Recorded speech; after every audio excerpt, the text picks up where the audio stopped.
todos, estamos aqui no bowling do Fórum Coimbra e mais uma vez o Força Jovem do Centro, mais precisamente Coimbra, reuniu-se para uma tarde animada. Vem participar connosco.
E nós estamos aqui com a Yara. Yara, como é que está a ser esta tarde especial no bowling com o Força Jovem Coimbra? Está a ser fantástico.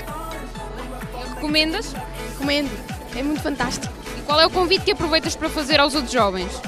Todos os jovens que nos estão a ver neste momento venham participar na Força Jovem porque vão se divertir.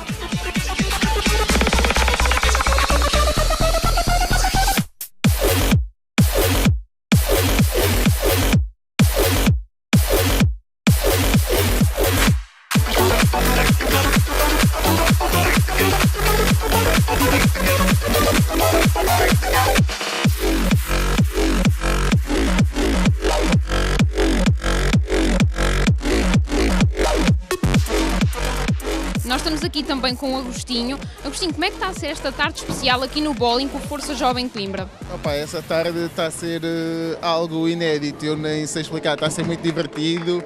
Aqui o espírito de união dos jovens do Força Jovem é inexplicável, é uma sensação muito boa e eu aconselho a todos os jovens que ainda não tiveram essa experiência, que ainda não participaram dos nossos convívios, que venham participar porque vale a pena, é melhor do que estar em casa sem nada para fazer, do que estar em qualquer outro lugar. Aqui no Força Jovem vocês vão encontrar aquilo que vocês se calhar procuram, ou aquilo que esses jovens se calhar procuram noutros sítios. Vão encontrá-los aqui e de uma maneira muito mais agradável.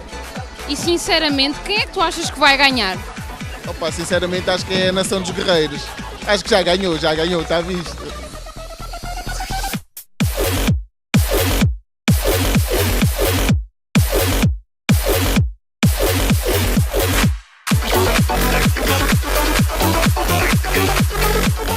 E é isto que tu que estás aí em casa estás a perder. Então participa numa Força Jovem mais perto de ti.